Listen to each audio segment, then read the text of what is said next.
Hyderabad Jubilee Hills road number 5లోని ఓ హోటల్లో భారీ పేలుడు జరిగింది. పేలుడు దాటికి హోటల్ సంబంధించిన ప్రహారీ గోడ రాళ్లు వెళ్లి వెనకాల ఉన్న బస్తీలోని ఇళ్ల మీద పడ్డాయి. దీంతో కొన్ని ఇళ్లు ధ్వంసమయ్యాయి. ఓ మహిళకు గాయాలయ్యాయి.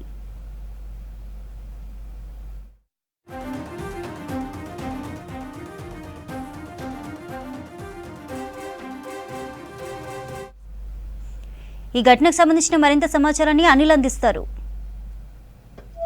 ఈరోజు ఉదయం సమయంలో జూబ్లీహిల్స్లోని రోడ్ నెంబర్ 5లో ఒక ప్రముఖ హోటల్లో ఒక భారీ శబ్దంతో కూడిన పేలుడైతే సంభవించింది. ప్రజెంట్ మనం ఆ పేలుడికి సంబంధించి హోటల్ దగ్గర అయితే ఉన్నాము. హోటల్ బ్యాక్ సైడ్ ఏరియాలో ఏదైతే ఉందో బస్తీ, ఆ బస్తీలో కూడా ఈ భారీ పేలుడికి అన్నీ కూడా అంటే చెల్లా చెదురై దానికి సంబంధించిన ప్రహరీ గోడ ఏదైతే ఉందో ఆ ప్రహరీ గోడ రాళ్ళన్నీ కూడా ఈ బస్తీలో పడిన సిచ్యువేషన్. అంటే ఉదయం సమయంలో ఇలాంటి భారీ పేలుడు సంభవించడంతో ఈ భారీ పేలుడికి సంబంధించి ఈ కిచెన్లో ఏదైతే రిఫ్రిజిరేటర్ కావచ్చు, కంప్రెసర్ కావచ్చు, ఈ కంప్రెసర్ పేలడంతో ఈ భారీ పేలుడు సంభవించిందని చెప్పేసి ప్రాథమికంగా అయితే ఇప్పుడు ప్రెసెంట్ నిర్ధారణ అయితే జరిగింది. అయితే ఈ నేపథ్యంలోనే ఉదయం సమయంలో ఎవరు లేని సమయంలో ఇలాంటి జరగడంతో ఎలాంటి ప్రాణ నష్టం అయితే జరగలేదు. కానీ దాని బ్యాక్ సైడ్ ఉన్న బస్తీ ఏదైతే దుర్గా భవానీ బస్తీ ఉందో ఆ భవానీ బస్తీలో మాత్రం దాని బ్యాక్ సైడ్ అవడంతో అక్కడ నుంచి ఆ భారీ పేలుడు శబ్దానికి ఈ రాళ్ళన్నీ కూడా ఒకటేసారి ఇక్కడున్న బస్తీలో నివాసం ఉంటున్న వాళ్ళకి సంబంధించి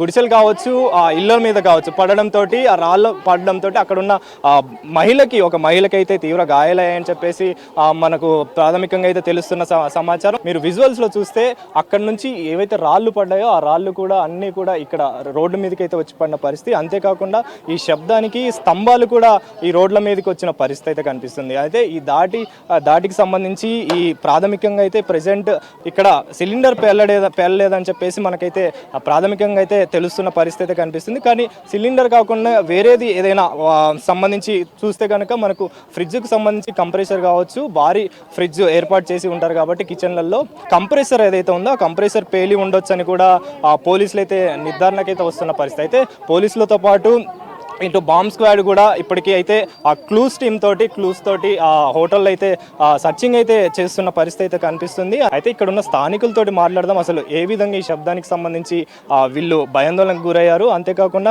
ఆ గాయాల పాలైన పరిస్థితి ఏ విధంగా జరిగింది అనే సిచ్యువేషన్ అయితే మనం తెలుసుకునే ప్రయత్నం చేద్దాం. అన్న చెప్పండి, అసలు ఈ ఘటన ఏ విధంగా జరిగింది, ఏ సమయంలో జరిగింది? మేము ఇక్కడ నివాస్తున్నాం అంటే 30-40 సంవత్సరాల నుండి నివాస్తున్నాం. ఇక్కడ ఎప్పుడు లేనిది ఎప్పుడు వినంది సౌండ్ మామూలుగా రాలే. దగ్గర ఒక 5 కిలోమీటర్ల దూరం సౌండ్ వినిపించింది. 4:40 అవుతుంది. అప్పుడు 4:40 టైంలో ఎంబడే సౌండ్ రాగానే ఫోన్ చూసా. 4:40 అవుతుంది. బయటకు వచ్చి చూసేసరికి ఎక్కడేం కనిపించలే. ఉరికొచ్చిన ఉరికొచ్చిన తర్వాత ఇక్కడికి వెళ్ళి రాళ్ళు, ఆ స్తంభము అది పడిపోయి ఇక్కడ పోస్తుండే దారిలో కనిపిస్తే ఏందబ్బా అని చూస్తే మా వాళ్ళకి అక్కడ పొగ వస్తుంది. ఇక్కడ మా వాళ్ళ గుడిసెలేని ధ్వంసమై ఉన్నది. పూజ అనే అమ్మాయికి ఆ రాయి వచ్చి తగిలి నెత్తి పగిలిపోయింది. ఈ బాబు మీద ఒక రాయి పడ్డది. ఆ గుడిసెలు, ఆ డోర్లు ఇవన్నీ ఒక 5-6 గుడిసెలు డ్యామేజ్ అయిపోయింది. ఇది ఎప్పుడు జరిగిన ఘటన ఇది. ఎన్ని ఇళ్ళు ధ్వంసమయ్యాయి, ఏవేవి ధ్వంసమయ్యాయి ఇప్పటి వరకు? ఇప్పుడు ఖచ్చితంగా అంటే ఈ లైన్లో అయితే 6 ఇండ్లు, ఆ పై లైన్లో అయితే 4 ఇండ్లు, ఒక 10-12 ఇండ్లు ధ్వంసం అయిపోయినాయి. చెప్పండి, ఎలా జరిగింది అంటే ఏ విధంగా మీకు ఎక్కడెక్కడ దెబ్బలు తగిలాయి? దెబ్బలు చాలా తగిలాయి సార్. నాన్ స్టాప్ రాళ్ళు పడుతూనే ఉన్నాయి. లోపల మేము అన్నీ పగిలిపోయినాయి. రేకులన్నీ పగిలి ఇంత రాళ్ళు పండుకొని ఉన్నాం మేము. ఆ టైంలో నిద్రలా పడుతుందని ఎవరికి తెలుసు సార్. భయపడ్డాం, చాలా రాళ్ళు పడుతూనే ఉన్నాయి. ఒక్కరికైనా జరిగింది, ఇంకెవరైనా ఉన్నారు? పిల్లలకి తగిలినాయి సార్. బాబుకి తగిలింది రాయి, కానీ కనిపిస్తలేదు. కడుపు దగ్గర జరిగింది. అంటే మీకు బయటికి కనిపిస్తున్న దెబ్బలు ఉన్నాయి అంటే కొంతమందికి లోపల కూడా తగిలిన పైన పడుతూనే ఉన్నాయి సార్. ఇట్లా పిల్లలకి దాపెట్టడానికి వెళ్తే పైన పడుతూనే ఉన్నాయి నెత్తికి, వీపుల మీద. అంటే ఆ ఘటన జరిగేటప్పుడు ఏ విధంగా ఉండేమ్మా సిచ్యువేషన్, ఎలా ఉండే సార్? బాంబు కూడా కాదు సార్, గ్యాస్ కూడా కాదు. అన్ని గ్యాసులు మావి బంద్ ఉన్నాయి. గ్యాసులు కూడా ఆన్ అయిపోయినాయి సార్. ఆటోమేటిక్గా ఆన్ అయిపోయినాయి. అవి లీక్ అయితేనే ఉన్నాయి. ఆ గ్యాస్ మొత్తం పేలిపోతుండే. ఆ గ్యాస్ కూడా పేలిపోతుండే సార్. అంత పెద్ద రాయి అక్కడ పడుతుంది. ఆ సైడ్ కూడా కూలి ఆ సైడ్ పడ్డది. మొత్తం అన్ని ఇల్లు ధ్వంసమయ్యామా? ఎన్ని ఇల్లు ధ్వంసమయ్యాయి మొత్తానికి? మొత్తం 6-7 దాకా అయినా సార్. మా ఇల్లు చాలా ఘోరంగా అయిపోయింది సార్. ఒక్క సామాన్ కూడా పనికిరాదు. వచ్చి మాట్లాడడం జరిగిందా వీళ్ళకి సంబంధించిన నిర్వాహకులు కావచ్చు? మాట్లాడడానికి రాలే.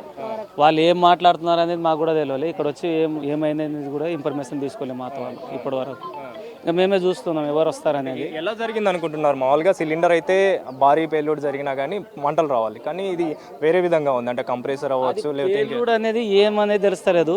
సిలిండర్ అనే దానికి మించి ఉంది అది, ఆ శబ్దం అనేది. అది భయంకరంగా సొసైటీ మొత్తం లేచారు. ఈ సొసైటీ మొత్తం 4:30కు స్థలంగా అందరు లేచి అందరు బయట ఉరికారు. అలాంటి పేలుడు అనేది ఫస్ట్ సారి మేము వినడం కూడా. ఎంత దూరం వరకు ఈ ఎఫెక్ట్ కనిపించిందండి? ఇది ఇక్కడ నుంచి 1 కిలోమీటర్ వరకు నేను చెప్పేది చాలా ఎఫెక్ట్. అది భూమి వరకు మొత్తం సేక్ అయింది. 40 ఇయర్స్కి వెళ్ళి ఇక్కడ ఉంటున్నాం కానీ మాకు ఫస్ట్ టైం ఈ ఘటన మేము చూసి మేము అక్కడ ఉండలేకపోయినా అంత భయకరంగా జరిగింది. చిన్న పిల్లలు ఏమవుతుంది మా టెన్షన్. మాకు 600 మంది 150 కుటుంబం ఉన్నాయి, ఫ్యామిలీలు ఉన్నాయి. పిల్లలకు అందరూ సన్నలో పెట్టుకున్నాం అన్నట్టు, ఎవరికి ఏమైంది అన్నట్టు చూస్తే మా బస్తీలో సిలిండర్ పెళ్ళిందేమో అనుకున్నాము. అట్లా డౌట్ వస్తే చూస్తే ఇక్కడ రెస్టారెంట్ 3 ఫ్లోర్ కూలిపోయి ఉంది రెస్టారెంట్ మొత్తం.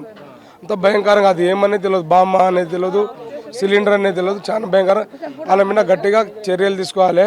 పోలీస్ డిపార్ట్మెంట్ కూడా మా బస్తీకి సహకరించి మా వాళ్ళకు అందరికీ గుడిసె కొద్దిగా న్యాయం చేసి మా వాళ్ళకు కొద్దిగా బస్తీల గుడిసెలకు సాల్వ్ చేయాలి. రెండోది చాలా ఇలా సామాన్ అందరికీ నష్టమైంది.